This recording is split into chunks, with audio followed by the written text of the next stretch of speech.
Good morning, everyone. Thank you for joining our Broker Roundtable meeting with Robert Milligan. If you have any questions throughout the webinar, please type those into the questions box so we will be able to see them. And we will be going over all of those questions at the end of the webinar. With that being said, Robert, if you'd like to take over. Yes, thank you everybody for being on this morning, and it'll be a quick one. I hope everybody had a nice Easter weekend with your family and loved ones.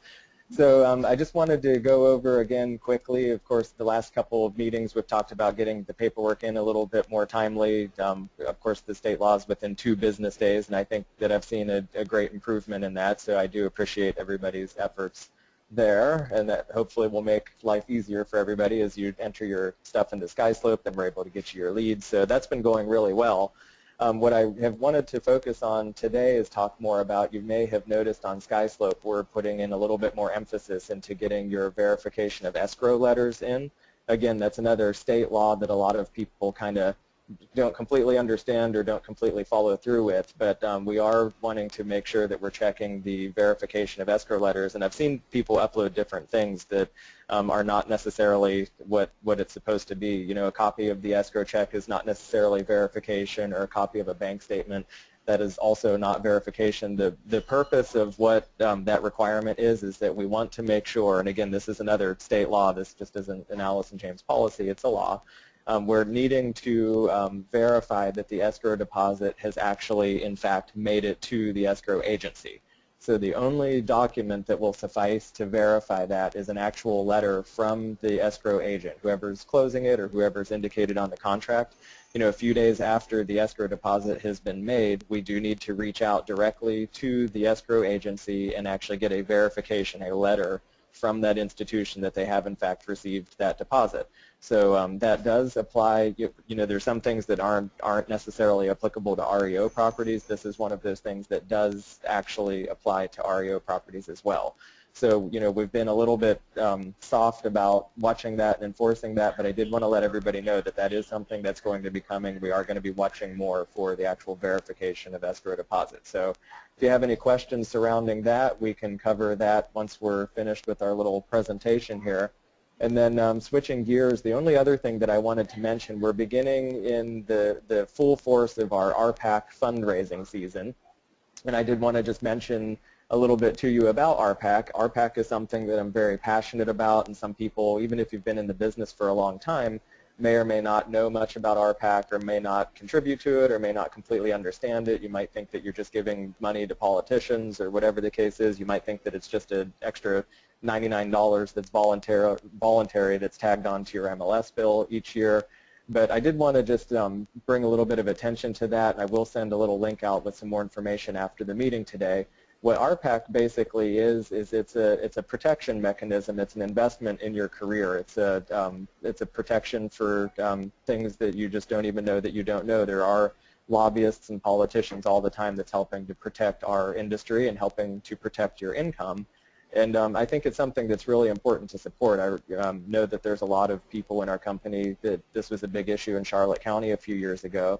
There was a new septic inspection that was required, that if the septic system was not up to code, they were requiring everybody annually to pay a pretty hefty fee to have their septic tank inspected every year. And then if the septic was not up to code, which was very often the case, I'd say more than half the time, the homeowner would be required to install an entirely new septic system. And so, you know, that was something that was burdensome and not necessarily a pressing political issue that RPAC fought and resolved a few years back, because there were, you know, a lot of people that were living paycheck to paycheck that were suddenly finding that they needed to invest $15,000, give or take, depending on what was wrong, on a new septic system, and they couldn't afford that, and it was making it more difficult for us to sell houses. So, you know, RPAC is the organization that spearheaded that and solved that issue, which had a phenomenally positive impact on the Charlotte County area, and I'm sure other areas across the state. So, you know, for example, another issue that's going on right now that's pretty important, especially if you do a lot of REO properties, are estoppel letters from the associations for payoffs. A lot of attorneys are charging right now, it's exorbitant, up to about $500 for an estoppel letter.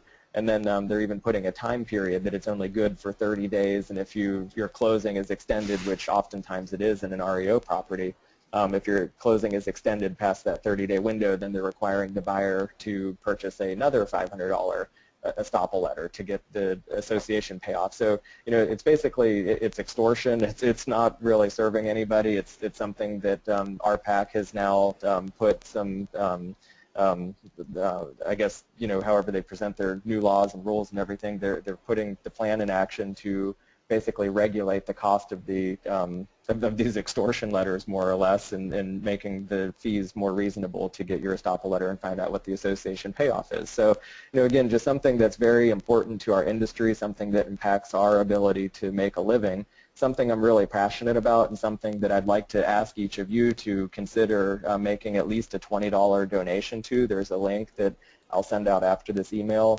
with a information about RPAC and a opportunity to pledge up to, I would say, you know, if you want to pledge at least $20, I would greatly appreciate that. So if you have any questions about that or questions about our letters that we're needing for verification of escrows after Victoria's finished with her part of the presentation, then we'll be happy to talk about those things a little more. So back to you, Victoria. Perfect. Thank you, Robert. The only other thing that I wanted to touch base on was any checks that are made payable to Allison James, Estates and Homes. I know that we've been over this before, but we do need to make sure that those are all sent to our corporate office out in Carlsbad, California. I have the address up on the screen here. When those checks are sent to our Punta Gorda office, they do have to be forwarded out to California, so that delays you getting paid, and I just want to make sure that everyone understands that our accounting office is in California now. Please contact the title company who is doing the closing and make sure that they have the correct address. I try to do that when I receive a check, which at the Punta Gorda office. So please make sure that they do understand it does have to be sent out to California. And if anyone has any questions for us, please type those in. I know that we're only a few minutes in, so we do have time for some questions from anyone. Yeah, it doesn't have to be relating to anything we talked about at all, so fire away.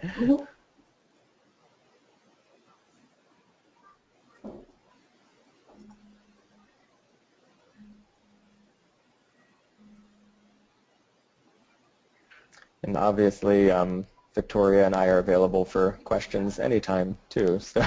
Exactly. Yep, if you think of anything after the webinar, please feel free to reach out to us. And I think we have a quiet group this morning, Robert. It is Monday morning, so again, well, that is fine with me. I know I'm not in full, you know, work mode after Easter yet myself. So. Totally understand.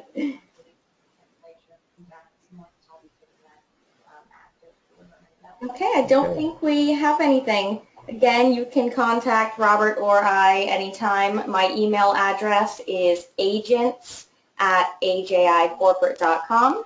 You can contact me by dialing the corporate office number, which is 866-463-5780, and I'm at extension 4. If you have any general questions, any questions regarding SkySlope, or the Wolf Connect system, please let me know and I will be able to help you out with those. And Robert, which is the best email address to contact you at? You can always email me at robert@robertmilligan.com. Perfect.